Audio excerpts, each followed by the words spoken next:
What's up, YouTube? It is your boy JB, and I'm here tonight with a review for Pose. This is season 2. The category is acting up. So, without further ado, you guys, we're gonna get into the video. Man, I binge watched this season 1 Saturday. Love the show. Really good. I love the message of the show. Absolutely fantastic. So, without further ado, like I said, we're gonna get right into the video. All right, so the episode. It starts out, we see Pray Tell and we see Blanca, and they are going to where they have these dead bodies of, men who had AIDS back in the 1990s. And it was just so crazy to watch that stuff because they would label them as unknown. Well, I guess anybody in the 90s. It doesn't have to be necessarily males. It could have been women as well. But, it was mostly men in the 90s. I don't know, because I was a kid in the 90s, so I don't necessarily 100% know what the whole demographic was for HIV and AIDS in the 90s. But, they have the boxes and they're labeled as, unidentified male or something like that. And it's just so crazy to watch that because, thinking about what medical science has done today, because I have a friend that is HIV positive and he's undetectable, and he takes his medication, and it's just crazy to see that. It's just really crazy to see where medical science was in the 90s as opposed to today. We still don't have a cure for AIDS, however, but it's just so crazy just to look at where medical science has come in 20 years. Like, wow. Just really baffling and crazy. But what also kind of baffled me is because you see the people, they're in hazmat suits, and I'm like, we all know today that HIV and AIDS, once it's not, the disease is not airborne, but at that time they didn't know how the disease was passed. And like I said, it's just crazy to see them in the hazmat suits and knowing that the disease is not airborne. Once a person who has HIV and AIDS, if they cut themselves and blood falls from them, that the disease is not, it is dead. The blood is dead. It's nothing there. But you know what? When you look at like TV shows from the 90s, when you look at TV shows and movies, when a person with HIV and AIDS would bleed, people would stop and freak the fuck out and be like, oh shit, they're bleeding. We're gonna catch it. But like I said, knowing today what we know is you cannot catch it. Once it's airborne, it's dead. But yeah, that was crazy. So then we see Blanca, and she is at the doctor's office, and she's getting her, I think it was a 6 months checkup, and Nurse Judy is telling her results, because Blanca said she had read her results, but it was just like looking at a foreign language was like Klingon to her. So she tells her that her T cell count is low, but something else was high, and she's like, so what does that mean? Y'all, I almost cried. I was holding back tears when Nurse Judy told her, at this point we no longer can say you're HIV positive. We have to say that it's AIDS.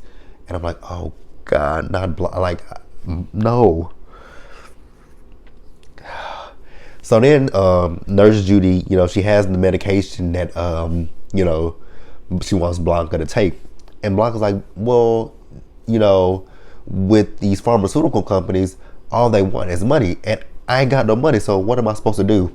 So Nurse Judy was telling her how to get the medicine. So what they do is, when the rich people who have AIDS, when they get into the point of transitioning, they go in and they get the medicine from them, and then they bring it back to their patients. And then Blanca was like, but Pray Tell told me that some of this medicine is like, it's almost like chemo is to a person with cancer. Again, like I said, I don't know what life was like in the 90s. I was a kid, so I just really don't know too much about the AIDS epidemic in the 90s. I do remember from the real world that guy Pedro, he had AIDS, and I know he later died a few years after that, which is really sad, because I think after he died is when they really started to learn more about the disease and how to manage it. And Crazy. All right, so a little scene that we saw Angel and we saw Poppy. They were taking Polaroid photo. He was taking Polaroid photos of Angel. Angel is so fucking gorgeous. Oh my gosh, she's beautiful.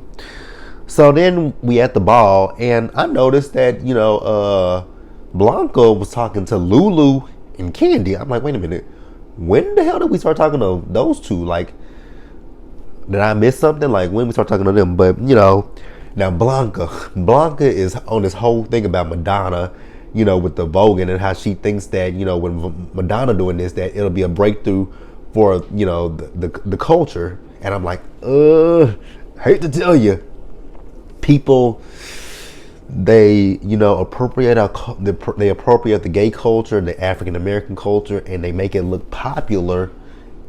And because like Miley Cyrus with the twerking, how people used to say that's ghetto, but then when Miley Cyrus started doing the twerking, it was cool.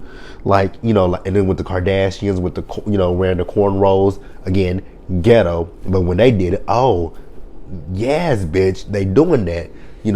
So it's just like really. So I get where Blanca was coming from, but again, like I said, people, cultural appropriation. They'll take what we do, make it look cool, but when we've been doing it, it's ghetto. It's all kind of different shit. So at the ball, Angel did that shit. Like I was like, yes, Angel, you better work, get it. So then after the ball, we see Angel, and she is at the pier working again, and she goes to the car like, hey baby, and then the window rolls down and it's Blanca. She's like, girl, why are you on the street? So then she gets in the car with Blanca, and Blanca tells her, hey, I saw an ad for a model call, and I think you should go to it. Now Angel has some mixed feelings about it. She says that she doesn't believe she has the face of a model, and I said, bullshit. You definitely have the face of a model. You are beautiful, gorgeous, absolutely stunning. So don't sell yourself short. I love the fact that Blanca, when it comes down to her kids, she wants them to do better for themselves. I love that. Like last season with Damon in a dance school, and now with Angel with the modeling. I just love the fact that she tells her, she wants better for her kids. And even with Ricky with Albie Shore. Okay, I was about to say something, but I remember what happened. Okay, so then we see Candy and Lulu. They are at a funeral, and at the funeral they being shady as fuck. I'm like, really? At a funeral we got to be shady as hell? Really, Candy and Lulu? And Pray Tell basically check their asses like, shut the fuck up and have some respect for the motherfucking dead. I was like, yes, Pray Tell them. So then Nurse Judy shows up, and they go pay their respects to the dead. So Nurse Judy tells Pray Tell, she's going to a meeting. So when they get to the meeting, it's a bunch of it's the community. It's lesbians, gays. I think it might be some. I don't know if there was some trans there or not, but it was the LGBT community there, and they're talking about how they're going to go to a cathedral and protest against the incorrect information that they put out there about AIDS. Talking about, they can pray it away. No, you cannot pray it away. Practice safe sex. Abstinence does not help. Praying it away doesn't help. You just have to be safe and protect yourself. So they're gonna do a protest against that at the cathedral. Like, yes, go for it. I agree with that.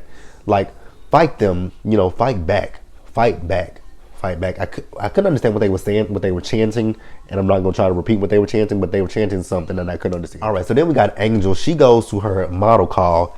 So when she got there, she was a little nervous, and I'm like, you are standing out among the crowd like it's a bunch of, plain Jane Becky's there who all look about the same, blonde hair, blue eyes, whereas you got this, this beautiful, her skin is gorgeous. And I'm looking at her right now because it's replaying, and she is just drop dead gorgeous. God, Drop dead gorgeous. Love it. Love it. And like I said again, I just love the fact that, Blanca empowers her kids. Because what it was Angel didn't want to go there by herself, and Blanca was like, no, you have to do this by yourself. Only you can do this. So, Angel goes into the to the model call. She takes her picture, and then she goes up to the I guess the lady, the agent or whatever she was, and the woman looks at her photos, and she was like, these are not professional photos. Well, Angel doesn't have the money for professional photos. She's not working, so she doesn't have the money for it. And she looked at it, she's like, oh, you can Vogue? She says, yes, I can Vogue. And then she starts Vogue, and I'm like, yes, Angel, you better do it. Work that shit. Work it, work it, work it. So then the lady tells her, okay, I'm gonna advance you to the next stage. You make it to the semifinals, you're good. But when you come back, I want some professional photos, and I'm gonna give you the name of a guy that I work with. Go to him. He'll give you my discount, and come back with those photos. I'm like, yes, Angel, listen to mother. She knows what she's saying. So, like I said, Blanca, she just feels like Madonna is gonna be the it for the community going mainstream, which Madonna did do some good stuff for the community, the community. I'm not gonna say she didn't. She did do some good stuff, but at the same time, it's cultural appropriation. White people take from the gays, take from black people, and they make what we do look cool. But like I said, when we do it, it's not cool. It's ghetto. It's urban. It's hood. Like, take for instance on Claws. Like, when Jen had those nails, the woman talking about it was too urban. But if it was a white girl that had it on, they'd be like, "Ooh, girl, who did your nails? They are gorgeous." Well, actually, Jen is a white girl, but Jen is a hood white girl, so there's a big difference. But if it was just a suburban white girl, they'd be like, "Oh, girl, oh my God, your nails are freaking fabulous. Like, who did your nails? I need to know who did your nails. Like, they're gorgeous. I need those. Those are unique." Like I said a few minutes ago about Miley Cyrus with the twerking, the Kardashians with the braids, the big booties. Like, that is stuff that African Americans have been doing for, especially the braids. African Americans have been doing that shit for years. But it takes for a white person to take something that we've been doing for years and make it look cool. And also with the gay community, like the Real Housewives of Atlanta.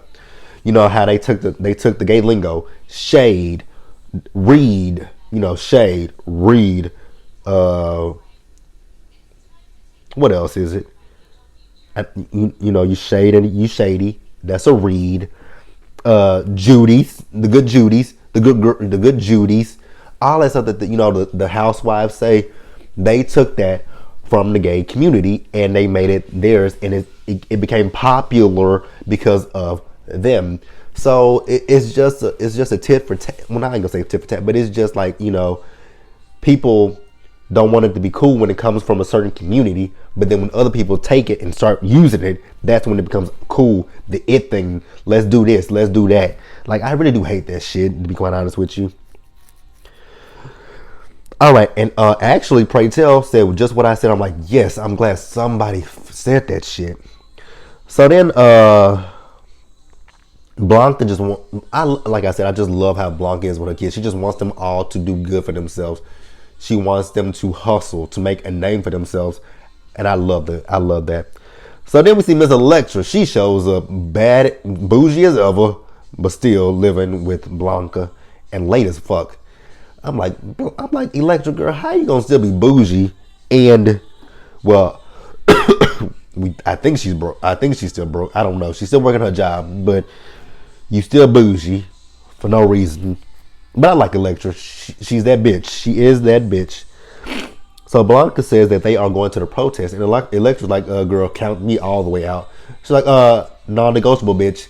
This is a family thing. You're a part of this family. You coming with us. So then we see Blanca back at her job at the nail shop, and I think she was trying to leave for something, and the woman was like, if you leave, you quit. She was like, you know what, bitch, I do quit. And you know what? I'm gonna go out and I'm gonna start my own nail shop, and I'm gonna come back and stun in your face. And then the woman was like, well, the difference between you and us is, the women that come here, I took you in because I felt sorry for you, basically, because nobody will want their nails done by a, what did she say to her? She said, we're real women, I think, and you're not. I'm like, what the fuck? You transphobic hoe? I would have slapped the shit out that bitch. Swear to God, I just would have slapped the shit out that bitch, hauled off and slapped her ass. All right, so we see the protest at the cathedral. So we see them all walk in and they sit down, and then they passed out like, if you go to a, I hate to say, but if you go to a funeral, they passed out the program, and in the program it had like no condoms and all kind of stuff. I didn't read everything that it said on the program. So then, they all get up and they start walking the aisles and they all start laying down. So then, Angel, she chants something out. She's talking about, basically you can pray away, you can pray and it goes away. You can do abstinence and it doesn't happen. The way to prevent AIDS and HIV is through safe sex using condoms. So then, like I said, they just start chanting. So then the police roll in and they arrest them, and they take all of them out. And so then we see Angel. She is at her photo shoot with the photographer. Now the photographer recognized who she was. She was like, "No, I got one of those kind of faces." He's like, "Oh no, I know who you are. You was on the pier." She's like, "Okay, so what do I have to do? What do you want from me?" And I felt so bad for her because she was at his mercy at that point. And I just, like I said, my heart broke for Angel because I'm like, he's gonna take advantage of her, and I knew what he was gonna do. But I was like, I hope and pray he doesn't do that. But I had a feeling he was going to, take advantage of her. But she started taking photos, and God, those photos were the shit. Like, she looks great. I love her look. So he asked, so she has a dress on, and he says, take it off. And she's like, what? He says, take it all off. She was like, she didn't want to do it. And so she takes her strap off, but she's covering her breast up. And he said, take them off too. Talking about her panties. And so she drops her panties, and you could see that she was very clearly and visibly like uncomfortable. And I don't know why he did. I don't know if that was a fetish for him to see a trans woman, penis, or what. I just don't understand. I think that was insensitive, and I think that was disgusting as fuck. Like, you knew she don't have money, so she's gonna do whatever you say in order for her to get those fucking pictures. And he took advantage of her. Like, I was so fucking pissed off with that shit. Like, are you fucking joking? Like, that's bullshit. All right, so then we move over to the ball. So we see Lulu and we see Candy, and they walk in the ball. I said, and pray tell, he is once again reading the fuck out of Candy. I'm like, Candy, bitch, you have not learned yet. Every time you come down the runway, Bray Taylor's gonna read your motherfucking ass. But I guess she's a glutton for fucking punishment. So then Electra shows up with her fucking theatrics, and I love that outfit she had on. It was interesting. And this bitch brought out a fucking guillotine. I said, no, the fuck she didn't. And then she put a head in it, and they dropped it, and they threw a doll's head out. I said, are you fucking joking? And Pray Tell said, bitch, I know goddamn well this ain't what you did when your family was at the cathedral protesting. And she was like, I was working. And he was like, bitch, I was arrested. So what the fuck? Like, you need to stand up for something. She's like, what was it? A bunch of fags, holding hands? I'm like, well, damn. Ooh. She telling people how she really felt. So she was like, are you going to ask the judges for their scores? He said, no, bitch, I'm not going to ask the judges for the score because we know you fucking won. So Pray Tell goes and gets the trophy. He says, her bitch, and throws the trophy and breaks it. She's like, bitch, you going to give me another trophy and bring it to me so that way I can shove it up your ass. So Pray Tell was like, bitch, fuck you. And then when he leaves, he said, you need to wake the fuck up. I'm like, yes, Pray Tell, you better tell her ass what the fuck to do. Wake the fuck up. Like, oh my God.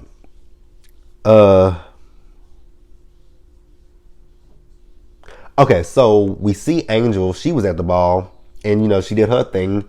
She won, but she was so down about what that sleazeball ass photographer did to her, and she left out and she started crying. So then Poppy and Blanca following behind her, and I'm like, what's up? She's like, I gotta tell you guys something. She was like, so the photographer, when I met with him, he he made her take some dirty photos because she was like, she just doesn't. And again, Angel is just down on herself. She doesn't feel like she has the look to be a model. Yes, baby, you got the look. You are it. You can be that girl. You can be an it girl. Like, don't let one asshole bring you down. But she's fearful that he's gonna put the pictures in the porn magazines so that people can objectify her. And like I said, I felt bad for her. So then we see Blanca and Poppy. They beating the shit out of that photographer. They like, where the fucking photos at? So they get all the photos. Thank God. Thank the good Lord. So then we see Angel. She goes back to the casting call, and she shows the photos to the lady. The lady looks at the photos. So then we see her. She's back at the house, and Blanca, she is cleaning up the